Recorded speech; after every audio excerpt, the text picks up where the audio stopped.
अस्सलाम वालेकुम dear students. आज हम एक्सरसाइज 8.2 का क्वेश्चन नंबर 4 पढ़ने जा रहे हैं, जिसमें हमें कहते हैं the cost of an article was ₹15,500। हमारे पास एक आर्टिकल है, उसका जो कॉस्ट है वो है 15,500। सबसे पहले हम समझेंगे कॉस्ट किसको कहते हैं। कॉस्ट हम उसको कहते हैं जब भी हम कोई प्रोडक्ट बनाते हैं, जब भी हम कोई चीज बनाते हैं, उस पे जो एक्सपेंसेस लग जाते हैं जब हम प्रोडक्ट बनाते हैं, अभी हमने उसमें प्रॉफिट ऐड किया नहीं होता है। जैसे कि हमारे पास अभी ये पेन है, जब हमने ये पेन बनाया, पेन बनाने के टाइम क्या हुआ कि हमारा ये पेन जितने भी, चाहे इसको मटेरियल कितना भी लग गया, इसमें लेबर्स लग गए वगैरह वगैरह, ये 7 रुपीज में टोटल बन गया। इसके जो एक्सपेंस वगैरह खर्चात आ गए 7 रुपीज। उसके बाद जब हमने भेजा तो हमने 10 रुपए में भेजा। ठीक, तो जब हमने इसके जो एक्सपेंसेस है, जब हमने ये बनाया उस वक्त सिर्फ 7 रुपए का बन गया था। दैट मीन्स इसका जो कॉस्ट प्राइस जब ये बन रहा था तो खत्म हो गया बनने के बाद, कॉस्ट प्राइस इसका 7 रुपीज है और इसका जो सेलिंग प्राइस है वो 10 रुपीज है, क्योंकि उसके बाद हमने इसमें प्रॉफिट जोड़ा, अपना नफा जोड़ा। नफा जोड़ने के बाद हमने जब भेजा 10 रुपए में भेजा, दैट मीन सेलिंग प्राइस। लेकिन जब ये बन रहा था और जो इस पे एक्सपेंस खर्चात लग गए, उस वक्त अभी प्रॉफिट ऐड नहीं किया गया था। उस वक्त जो इसका प्राइस था उसको हम कॉस्ट प्राइस कहते हैं। इस तरीके से हमारे पास यहाँ पे क्वेश्चन में कहते हैं कि कॉस्ट ऑफ एन आर्टिकल, एक आर्टिकल है उसका कॉस्ट होता है 15,500। ₹450 were spend on it is repair, 450 इसके रिपेयर में लग गए। ठीक, if it is sold for a profit of 15%, उसके ऊपर इसका जो नफा वो चढ़ाया गया 15%। Find selling price of the article, तो बताइए उसके बाद जो है आर्टिकल ये कितने रुपये में, कितने पैसों में बेच दिया गया। फिर से कह रहा हूं कि हमारे पास एक आर्टिकल है जो 15,500 रुपए का है, उसको रिपेयर करने में 450 रुपए लगे और उसको फिर प्रॉफिट नफा जोड़ा गया 15%। तो उसके बाद जब भेजा गया तो हमें बताना है कि कितने में भेजा गया था। चलिए देखिए,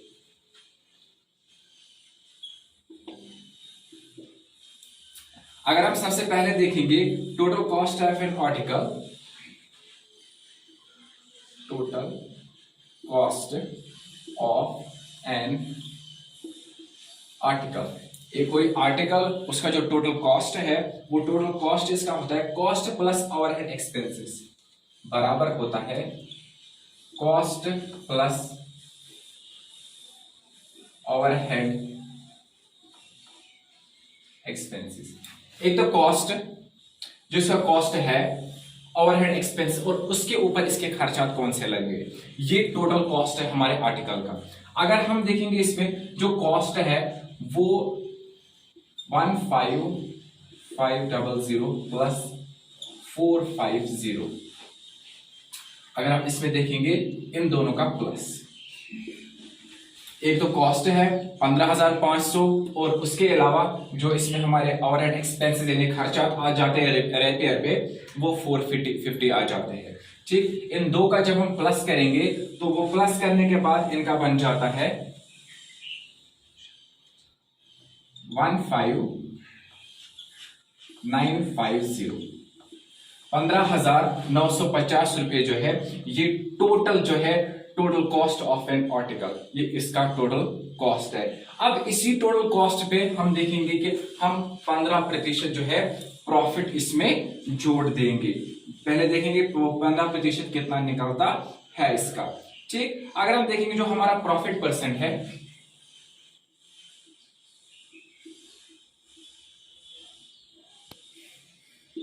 प्रॉफिट परसेंट हमारा 15 है, 15 हमारा प्रॉफिट परसेंट है। ठीक, और जो हमारा प्रॉफिट इसमें होता है प्रॉफिट परसेंट, वो प्रॉफिट परसेंट बराबर होता है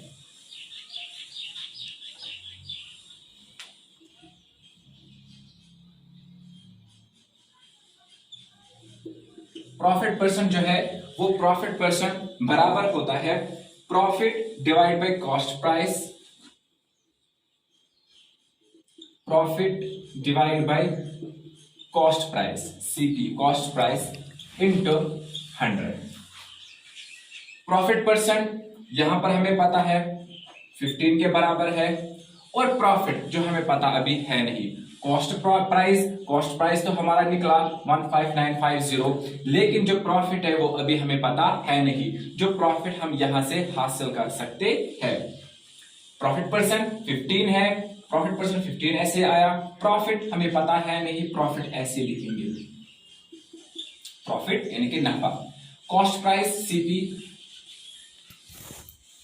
15950 इंटू 100 ऐसे। उसके बाद 15 को हम ऐसे रखेंगे, ये 15,950 यहां से डिवाइड में है, अगर इज इक्वल टू के यहां से लाएंगे तो वो डिवाइड जो है इंटू में आ जाएगा, into 15950 is equal to profit ऐसे ही रहेगा। और हाँ, ये जो 100 यहां से इंटू में है, प्रोडक्ट में है, और इंटू जो है वो यहां जब लाते हैं इज इक्वल टू के यहां से इंटू डिवाइड में आ जाता है, डिवाइड बाय 100। अब सबसे पहले हम इन दो को आपस में मल्टीप्लिकेशन करते हैं, ठीक, इन दो को हम आपस में मल्टीप्लिकेशन करते हैं, उसका मल्टीपल बन जाता है 239250, 239250, ये इसका इन दोनों का आपस में मल्टीप्लिकेशन बनता है, divide by 100 is equal to profit. इन दो का मल्टीप्लिकेशन ये आया, डिवाइड बाय 100 ऐसे ही, एंड जो प्रॉफिट है वो प्रॉफिट ऐसे ही मैंने लिखा।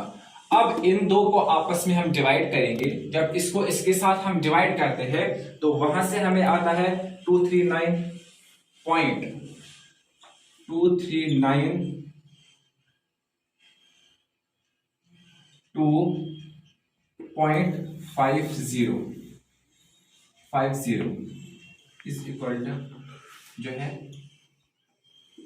प्रॉफिट आता है। जब हम इसको डिवाइड बाय 100 करते हैं तो वहां से हमें यही नंबर आता है 2392.50। जब इसको इसके साथ डिवाइड हम कर लेते हैं, ये हम ऐसे भी लिख सकते हैं, प्रॉफिट यहां पर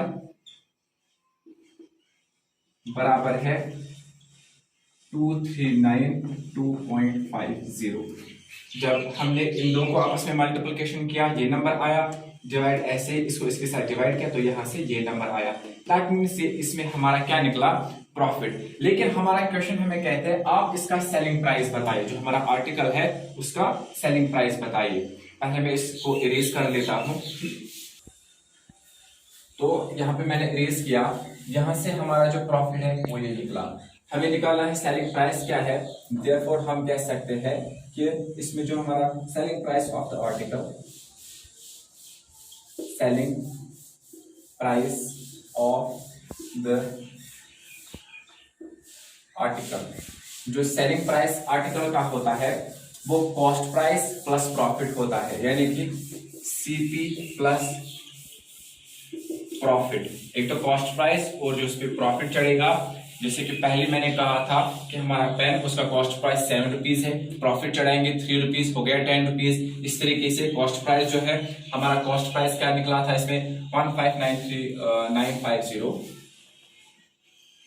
रुपीज 15950 प्लस जो हमारा प्रॉफिट इसमें आया, वो प्रॉफिट भी कितना आया, रुपीज 239250।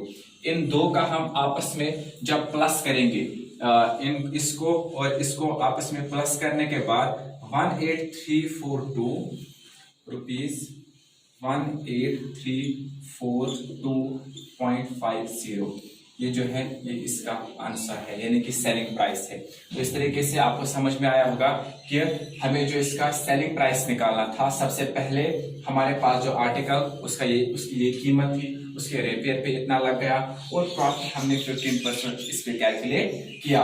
तो सबसे पहले हमने क्या किया, कॉस्ट और जो एक्सपेंस इनका प्लस किया, टोटल कॉस्ट बन गया कॉस्ट प्राइस। अगर उसके बाद आपने देखा कि किस तरीके से जो हमारे 15% है प्रॉफिट के, वो प्रॉफिट इसके बराबर निकला, और मेरी वेल के पहले मैं कह रहा था कि जो हमारा कॉस्ट प्राइस होता है उस पे हम प्रॉफिट चढ़ाएंगे। वो है कि जो सेलिंग प्राइस होगा, एक तो कॉस्ट प्राइस होगा और प्रॉफिट जो हम उस पे नफा चढ़ाएंगे, दोनों का प्लस करने के बाद हमारा सेलिंग प्राइस आएगा कि हम किस कीमत पे इसको बेच सकते हैं। उम्मीद है आपको समझ में आया होगा। इसी तरीके से आपकी जो अगले क्वेश्चन है इसी तरीके से करोगे। मिलते हैं नेक्स्ट वीडियो में, तब तक अपना ख्याल रखिएगा।